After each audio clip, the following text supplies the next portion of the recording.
Boa noite a todos. Muito prazer estar aqui, já na minha trajetória, que já se vai bastante longa, pela idade que eu já estou. Já meço essa militância minha em várias décadas, não dá mais para medir em anos. E anunciando aqui também, com muita sinceridade, um prazer imenso que só se pode ter quando chega na minha idade. É olhar os trintões e quarentões, trintonas e quarentonas nesta militância de uma política pública de cidadania, assumindo com uma competência, com um pique de comprometimento no contato profissional, na sua competência profissional, no seu respeito à cidadania, às representações da população, na sua responsabilidade na área gestora, na sua relação com o Conselho de Saúde. Então, foi falado aqui que Campinas, o secretário acabou de lembrar, Campinas é um exemplo nacional. Não queremos também chegar a ponto de dizer de Campinas para o Brasil, né? Mas tem, justamente nos 20 anos de SUS, emergiram em muitas outras cidades núcleos de militantes, pensadores, com extrema competência. Isso já foi uma obra muito bem fazeja, muito querida do sistema público de saúde. Apesar dele ainda ser contra-hegemônico, ele não está conseguindo assumir os rumos ditados pela sociedade na Constituição. O SUS não está conseguindo cumprir esses rumos, mas está gerando essa militância, esses dirigentes em todas as faixas etárias, o que por si garante, então, que vai se encontrar os rumos, e não só vai se encontrar, mas vai se reunir forças para impor os rumos, sempre que quisermos, que nos foram tirados das nossas mãos. Então, esse é um depoimento da quarta idade aqui para vocês. Também eu queria ir adiantando já, pegando alguns ganchos por umas falas iniciais, e lembrar que existe coisa muito pior ainda do que a limitação de contratação pelas prefeituras municipais de trabalhadores de saúde, a limitação essa pela lei da responsabilidade fiscal. E não foi à toa, não foi sem querer que se foi pressionado esse artigo nessa lei para amarrar os municípios para poder ampliar o quadro de trabalhadores de saúde, para poder cumprir o que está na Constituição na área da saúde. Não foi por acaso. Mas ainda assim não é o pior. Tem coisas muito pior que tiram o rumo do SUS, que eu quero lembrar rapidamente aqui com vocês. Também pegando um outro gancho antes de lembrar aqui o que tem de muito pior, é que a proposta da Fundação Estatal, que está prevista na Constituição como uma das possibilidades, essa proposta está sendo a mais ventilada como possibilidade mais avançada, mais moderna, mais pública, até como meios públicos para se fazer o bem público para a saúde da população, mas ainda assim não é a proposta em si da Fundação Estatal. Poderia ser também a proposta de uma empresa pública, poderia ser também a proposta de uma autarquia especial. Tem muitas variantes aí acima da administração direta e mais modernas, mais apropriáveis pela população do que a administração direta. Mas também não é cada uma dessas possibilidades que estão previstas na Constituição e precisam ser trabalhadas, implementadas, elaboradas, transformadas em verdadeiros aparelhos novos de Estado a serviço da população, mas não são elas ainda o que deve, na minha visão, ser o objeto da nossa maior preocupação. Todas elas têm que ser criadas em lei. Nenhuma dessas alternativas pode acontecer sem ser criada em lei. Lei municipal, lei estadual ou lei nacional. E, então, aonde que reside a nossa grande preocupação? O que é que vai constar nessas leis que vão criar? Que relação de forças tem entre as lideranças ao grau de conscientização política, de politização de todo o segmento da sociedade que estão democraticamente debatendo essas saídas, para que, artigo por artigo, parágrafo por parágrafo de artigo numa lei, se haja compromisso direto com uma ágil e avançada administração pública, mas total fidelidade às necessidades, aos direitos da população. Porque qualquer uma dessas formas que estão previstas na Constituição, seja empresa pública, fundação estatal, autarquia especial e outras que são possíveis, se a correlação de forças na sociedade, que vai criar os movimentos da sociedade, que junto ao legislativo vão debater, elaborar e aprovar essa lei, dependendo dessa relação de forças, vai ser, então, podemos sair pela culatra, podemos ficar com o OESC, com o CIB, com qualquer outra coisa também. E também não é à toa que a lei nacional, que era para sair dando um paradigma nacional, dando uma orientação, diretrizes nacionais, para que as leis estaduais e municipais, a partir dessas diretrizes, pudessem, então, fazer leis de renovação de gerência pública de serviços públicos de saúde, cumprir essas diretrizes e saísse um puro sangue público junto à população. Por que não saiu a nível nacional? Porque essa relação de forças a nível nacional foi desfavorável. As poucas tentativas que saíram de projetos de lei que tramitaram, nem chegaram a tramitar, mal ensaiaram sua tramitação no Congresso Nacional, e os núcleos de várias bases partidárias e de vários partidos no Congresso Nacional que discutiram e apresentaram saídas, todas eram saídas extremamente frágeis, extremamente cooptáveis pela hegemonia privatizante que está no nosso país. Ia sair pela culatra qualquer dessas propostas. Então, a nível nacional já perdemos. Ainda bem que não passou nenhuma dessas leis. Porque que paradigma seria para o resto do país, então? Então, aí nós temos um campo livre, já que a nível nacional a relação de forças demonstrou a hegemonia contra o avanço público, da gestão pública, então resta aos estados e municípios. E tem saído algumas leis em alguns poucos estados, alguns poucos municípios, umas mais publicizadas, outras mais frágeis, menos publicizadas. Já é um campo prático para estudar se a coisa for mesmo acontecer em Campinas. Então nós vamos cair realmente no grau de consciência política, de mobilização e participação de todos os segmentos municipais da sociedade. No município, se for por uma lei municipal, no estado, se for por uma lei estadual.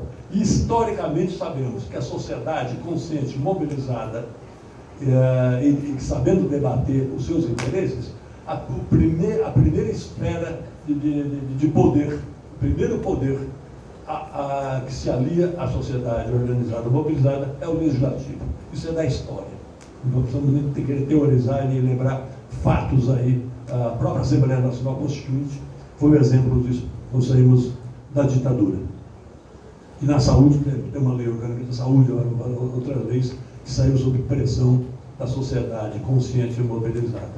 Bem, então eu queria, sem avançar, vou pedir até o favor de ser lembrado aqui do tempo, porque eu assumo a minha inconsequência de avançar no tempo. Eu me entusiasmo, é um lado fraco meu, a minha militância. Mas é o direito dos demais debatedores, demais apresentadores.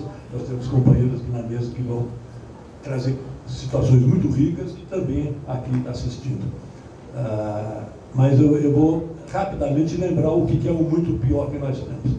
Eu já venho debatendo, a maior parte que ele tem debatido junto é um repeteco que eu vou fazer, mas já escrevi um artigo recentemente sobre isso, na revista Saúde e Debate. Mas são três entre os grandes bloqueios impostos ao SUS. Quando o SUS mal foi aprovado, no ano de 89, no ano seguinte da Constituição, o SUS já começou a ser sabotado, em 89. E vem assim uma cadeia de sabotagem, e não é sabotagem lá na ponta, não, do trabalhador de saúde, do profissional de saúde, do gestor lá na ponta, não. É sabotagem lá na política de Estado, lá atrás das decisões de Estado, né? Então nós vamos ver que os avanços da Constituição,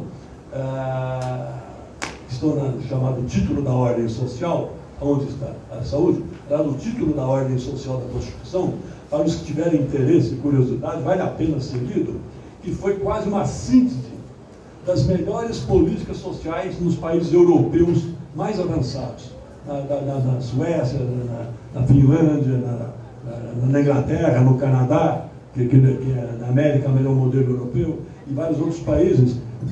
Está tudo no título da ordem social da nossa Constituição. Foi um debate muito rico durante a Constituição. Então, saiu a Seguridade Social e o SUS. Muito bem.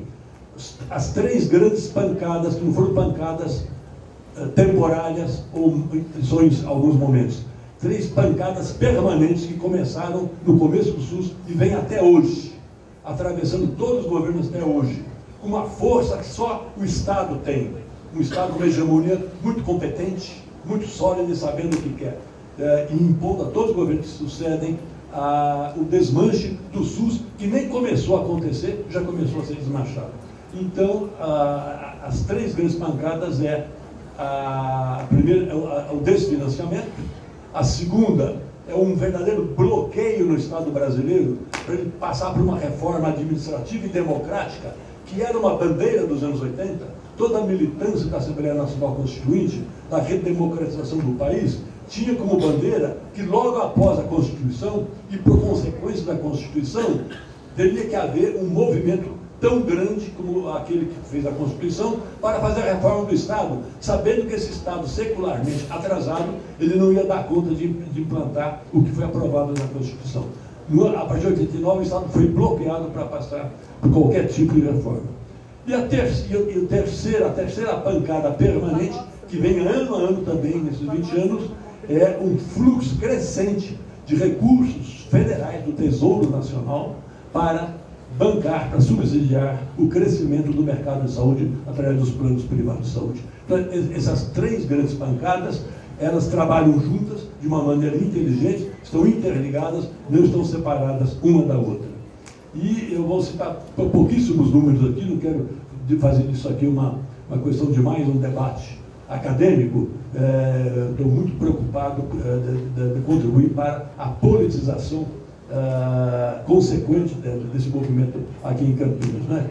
Então, todos nós sabemos que o dinheiro público dividido pela população dá quanto dinheiro público por habitante no ano é gasto em saúde.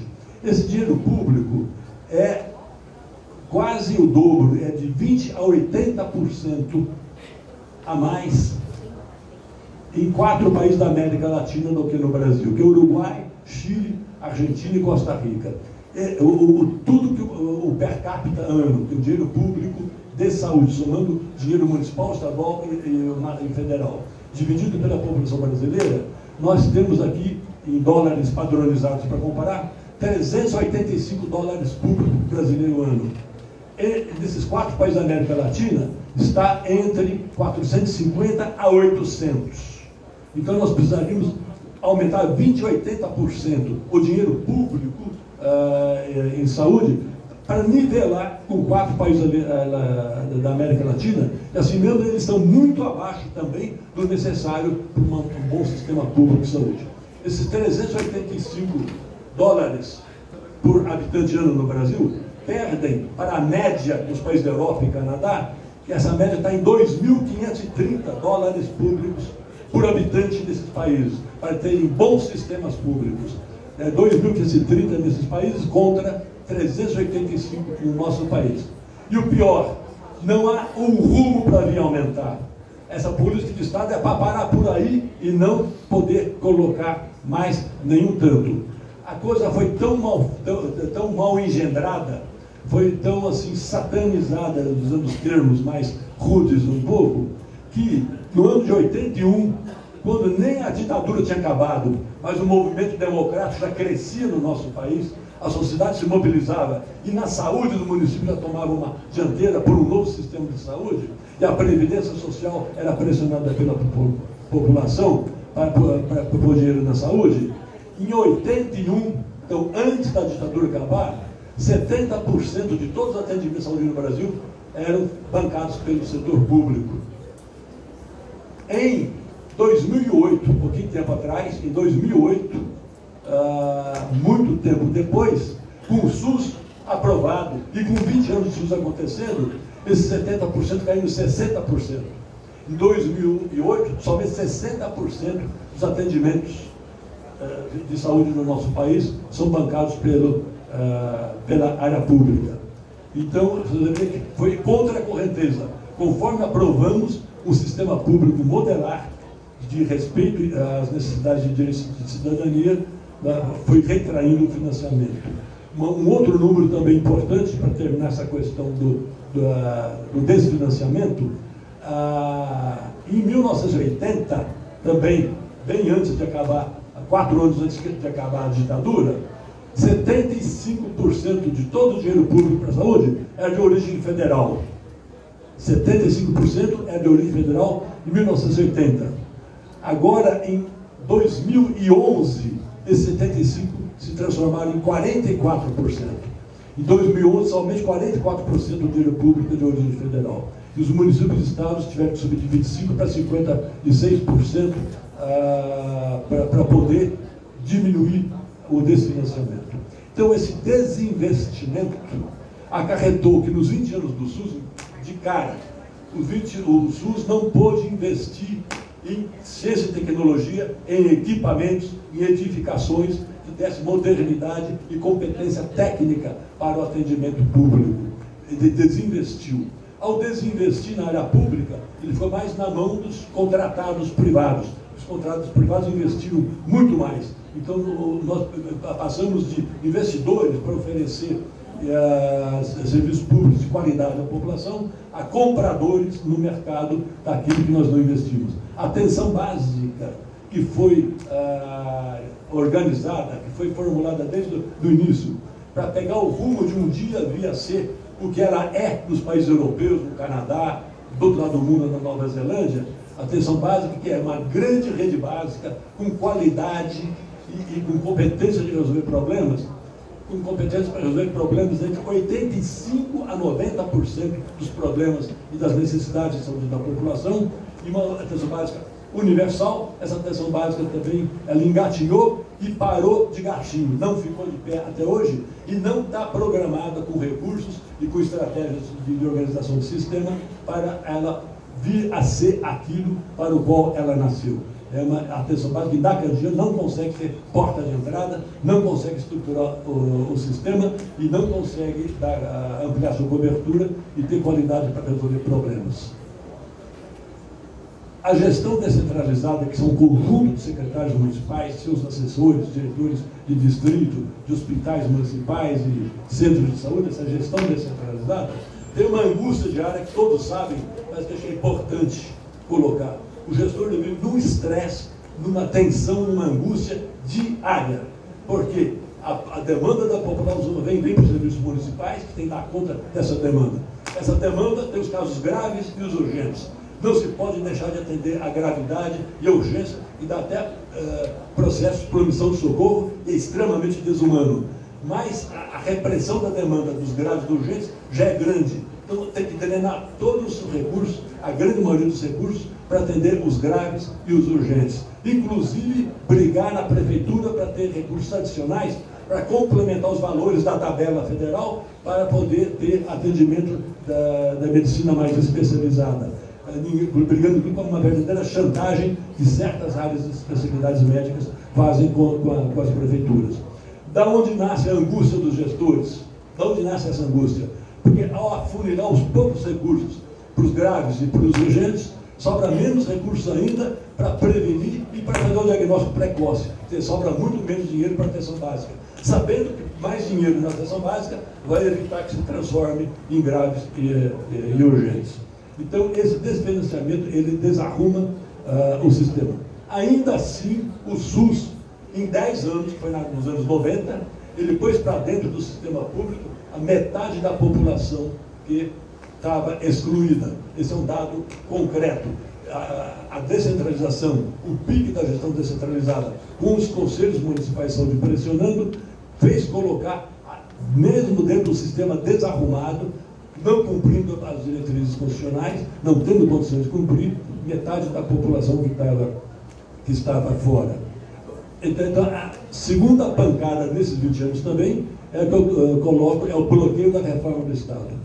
E é só lembrar aqui, coisas que a gente vai buscar informações e conhecimentos nos historiadores, nos cientistas políticos, nos sociólogos, a história do Estado brasileiro. O Estado brasileiro, de vários séculos de colonialismo, de escravagismo, de feudalismo, e desenvolvimento industrial agora, no capitalismo, em toda a história do Estado brasileiro, a formação do Estado não abriu nenhum espaço, houve nenhuma pressão, não faz parte dos aparelhos desse Estado, preparo para dar conta de demandas sociais.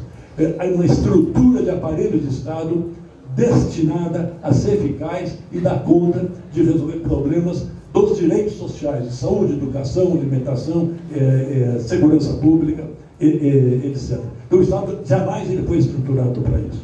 Ele foi estruturado com uma administração direta, importada do Estado unitário português, uma administração direta e autárquica, extremamente burocratizada, para dar conta do chamado núcleo do poder do Estado. Nem para a área econômica essa administração direta bastou.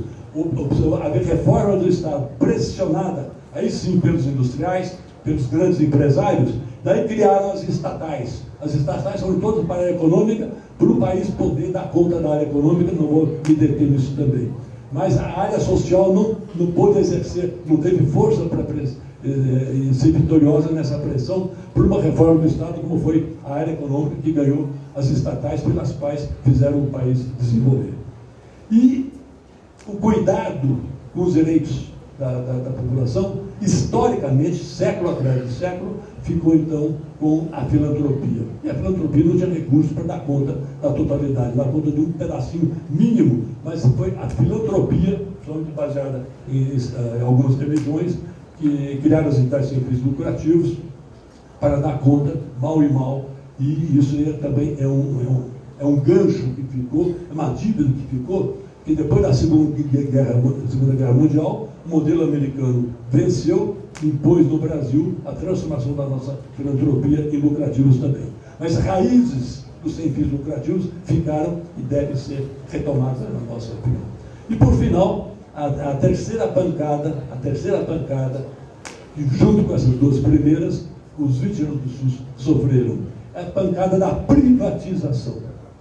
A pancada da privatização, que começou pelo desinvestimento do SUS e cresceu aquele setor privado complementar do SUS, que está na Lei Orgânica da Saúde, os contratos e convênios para complementar onde o SUS não tem capacidade instalada, não tem investimento para oferecer à população, ele contrata complementarmente. Tudo bem. Só que nesses 20 anos, o privado complementar só vai crescendo, e vai crescendo, inclusive, em qualidade, que ele está investindo muito mais e o SUS depende cada vez mais. Então, hoje, se usa até jocosamente a frase, o rabo sacudindo o cachorro. Então, quer complementar, deixa de ser complementar, passa a ser o centro da absorção do dinheiro do SUS, e o SUS tem que correr atrás do complementar. Segunda privatização, segunda maneira de privatização, fornecimento de recursos humanos. Nos 20 anos do SUS, por falta de recursos para contratar, por dificuldades burocratizantes da contratação pela administração direta, foi crescendo o fornecimento de recursos humanos. Hoje, estimativamente, por baixo, 60% da totalidade dos trabalhadores de saúde no Brasil inteiro, por volta de 60% ou mais, são terceirizados do setor privado, não são servidores públicos. É uma privatização que nos pega no nosso âmbito, por dentro do SUS. Terceira privatização, por falta também de condições da administração direta e por falta de recursos financeiros, começa a se entregar estabelecimentos públicos para serem gerenciados por empresas privadas. Daí nascem as OS, os CIPs, como nasceram as fundações privadas também, na Fundação Servem em São Paulo e a SPDM lá para o Hospital São Paulo, e vendendo serviços no mercado. Então, não só se entrega a estabelecimentos públicos para serem gerenciados pelo setor privado, como o setor privado reivindica e consegue vender serviços públicos no mercado para fazer mais recursos financeiros. E por final, como que regendo toda essa onda de privatização, talvez a pior delas é de responsabilidade direta do Estado e do governo federal como grande instrumento do Estado, que é o subsídio com recursos federais para os planos privados de saúde suplementar. Hoje, o volume de recursos federais que subsidiam os planos privados estão passando da metade do orçamento do Ministério da Saúde. E é crescente, está crescendo ano a ano. Né? E esses subsídios são várias formas de subsídio. Que os gastos tributários são deduções de imposto de renda para nós, pessoas físicas, e para as empresas, pessoas jurídicas. Tem o cofinanciamento público com recursos federais para a totalidade de planos privados, da totalidade dos servidores federais, incluindo as estatais. Tem o não ressarcimento, que é previsto, obrigado em lei, que não há o ressarcimento. Somando tudo isso, passa em dezenas de bilhões de reais ao ano, a mais de metade do orçamento do Ministério da Saúde. Então, nós vivemos hoje essa relação de forças na sociedade, assumida pela estrutura de Estado, que é muito mais forte que a estrutura de governo. Governos se rodiziam dentro da estrutura de Estado, com mandatos precisos. Essa estrutura de Estado que responde por setores da sociedade. O Estado é um aparelho executivo, legislativo e judiciário. É um aparelho permanente que é assumido, começando pelo executivo, por interesses hegemônicos na sociedade. Não vou aqui, não sou das ciências políticas sociais, não vou nem gastar tempo, nem tenho mais tempo para gastar nisso, mas esse Estado é uma estrutura extremamente forte e que define até o espaço de atuação dos governos.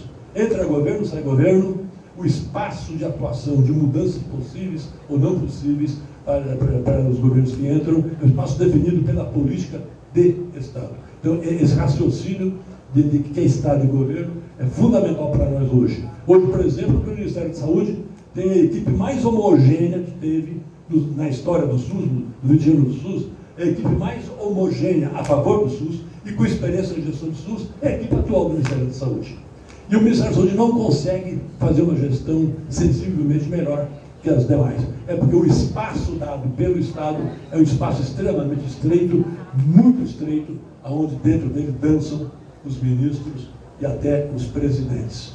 E eu vou encerrando por aqui, meu tempo está vencido, e eu vou torcer para debates, mas só para terminar, com isso que eu estou querendo colocar para vocês, é que qualquer solução para o gerenciamento de um hospital público municipal, pode ser em Campinas, qualquer outra cidade, qualquer outro município, pode ser um hospital estadual em estados que têm hospitais públicos, a vitória de uma forma gerencial que seja mais eficiente e mais eficaz, que dê para a população uma relação custo-efetividade, com maior impacto de gastar o dinheiro público a favor da população, do orçamento daquele hospital,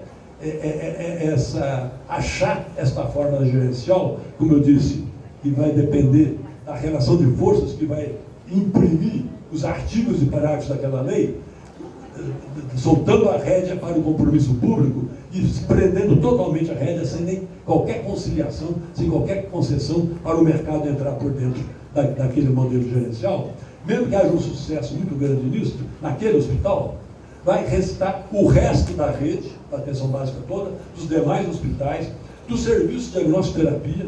A privatização foi de tal ordem dentro desse desinvestimento público que hoje 92% de todos os serviços de diagnóstico terapêutico de média complexidade no país são do setor privado, não são do setor público.